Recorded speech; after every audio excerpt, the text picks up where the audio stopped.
I'm 80 years old, and I need to tell you something that might shock you. I wasted 50 years of my life in a marriage that was slowly killing me. Not physically, though God knows the stress tried, but emotionally, spiritually, I was dying a little bit every single day. And the worst part, I knew it. I knew it at 30.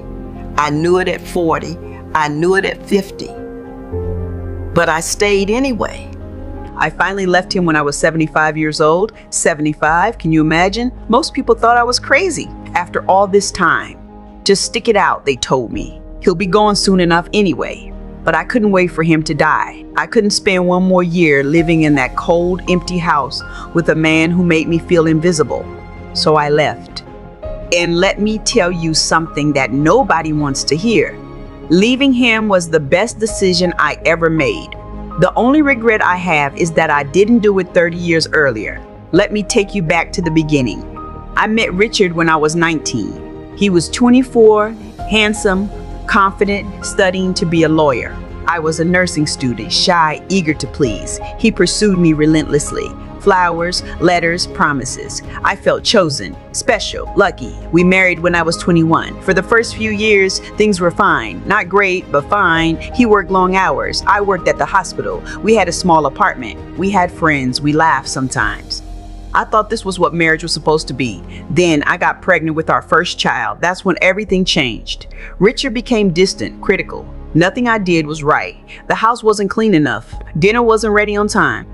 I was too tired, too emotional, too much. I thought it was pregnancy hormones. I thought it would get better after the baby came. It didn't. After our son was born, Richard's criticism intensified. I wasn't losing the baby weight fast enough. I was too focused on the baby.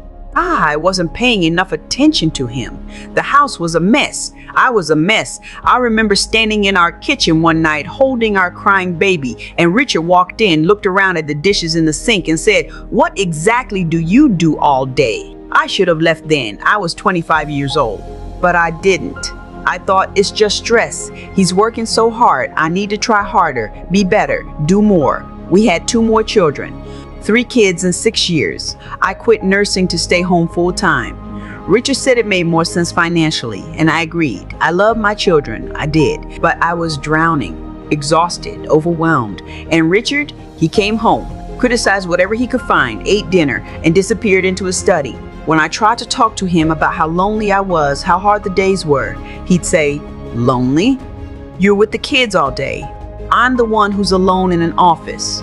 When I tried to tell him I needed help, he'd say, "I work 60 hours a week. What do you want from me?" What did I want? I wanted a partner. I wanted someone who saw me, who valued me, who made me feel like I mattered. But I couldn't articulate that at 30. I just knew something was deeply wrong. The years blurred together. The kids grew. Richard's career flourished. He made partner at his firm. We moved to a bigger house. From the outside, we looked perfect. The successful lawyer, the devoted wife, the beautiful children. Inside, I was withering away. He never hit me.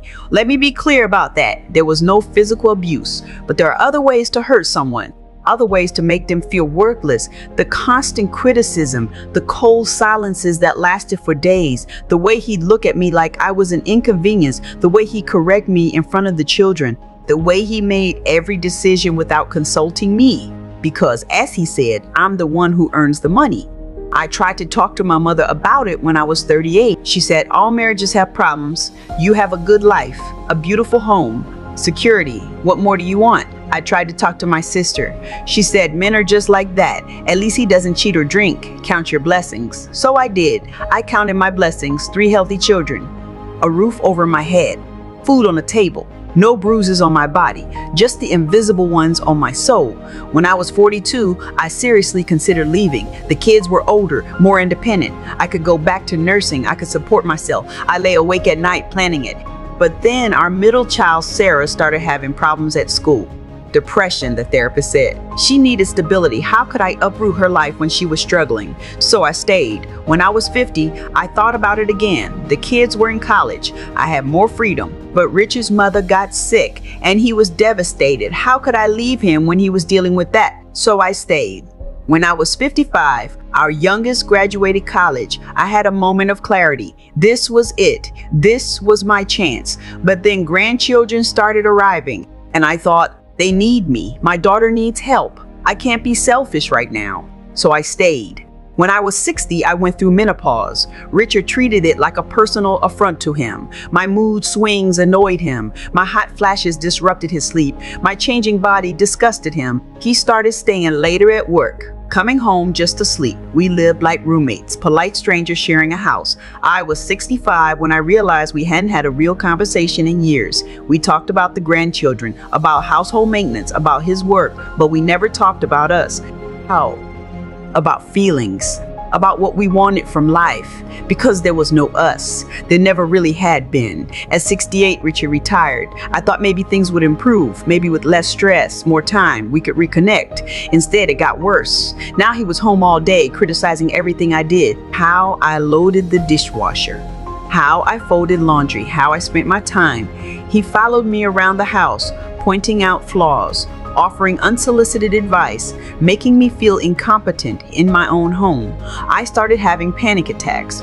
I'd wake up in the middle of the night, heart racing, feeling like I couldn't breathe. My doctor prescribed medication. Richard said I was being dramatic. I was 72 when I told him I was unhappy. We were sitting at the dinner table and I just said it. Richard, I'm unhappy. I have been for a very long time. We need to talk about our marriage. He looked at me like I'd spoken in a foreign language. Then he said, "What are you talking about? We have a good life. You have everything you need." "I don't," I said. "I don't have a husband who loves me. I don't have a partner. I don't have companionship." He was silent for a long moment. Then he said, "You're being ridiculous. We've been married for 50 years. This is what marriage is." And that's when I knew he wasn't going to change. He didn't want to change. He was perfectly content with this cold, empty arrangement. But I wasn't. I couldn't do it anymore. I started seeing a therapist. She asked me a question that changed everything. If you stay in this marriage, what will your life look like in 5 years, in 10 years? And I saw it clearly. More of the same, more loneliness, more criticism, more feeling invisible until one of us died. That's not how I wanted to spend whatever years I had left. I consulted a lawyer. Richard had money, but I had rights. We'd been married for over 50 years. I'd given up my career. I'd raised our children. I supported him through everything. I was entitled to half of everything we built. The lawyer assured me I'd be financially secure. I told Richard I wanted a divorce when I was 74. He laughed. Actually laughed. "Where are you going to go? What are you going to do? Nobody leaves a marriage at your age."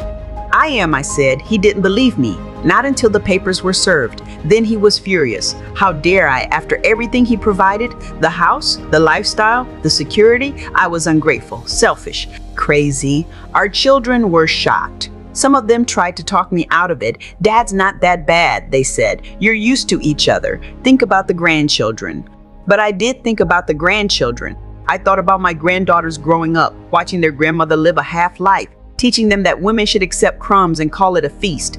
I thought about my grandsons learning that marriage means tolerating someone rather than loving them. I didn't want that to be my legacy. The divorce took a year. Richard fought me on everything out of spite. But in the end, at 75 years old, I walked out of that courthouse a free woman.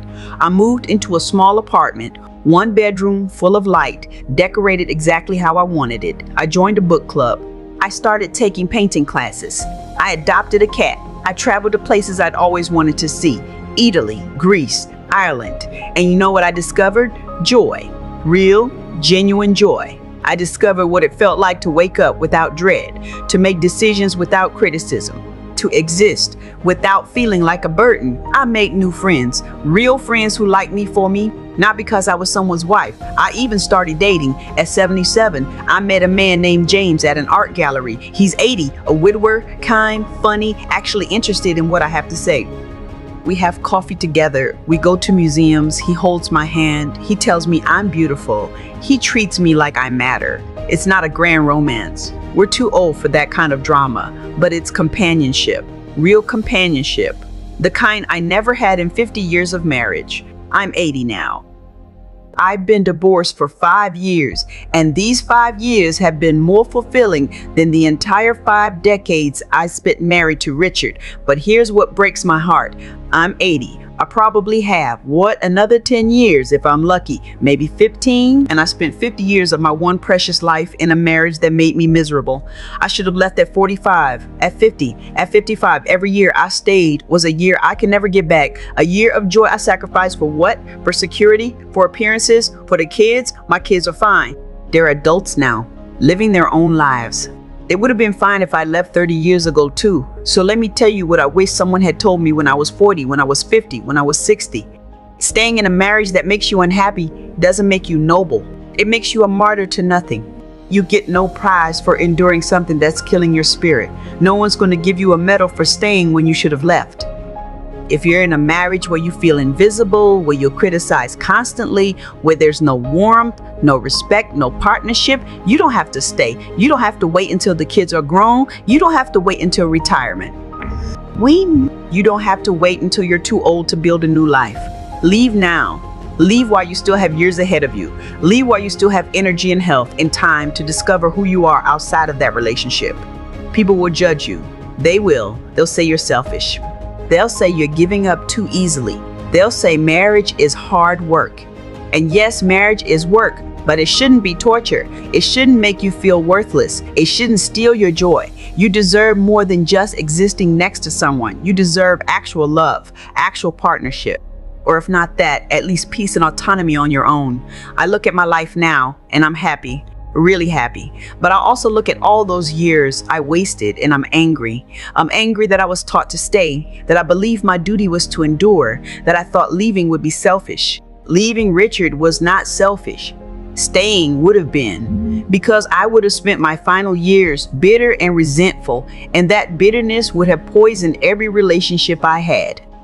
Don't make my mistake. Don't wait until you're 75 to choose yourself. Don't waste decades of your one beautiful life on someone who doesn't cherish you. Life is so short. Even when you live to be 80, it's still so short. Choose yourself. Choose joy. Choose freedom. Do it now, while you still have time to build something beautiful from the pieces. The permission you're waiting for, I'm giving it to you. Leave. Build a new life. Be happy. You deserve it. We all do.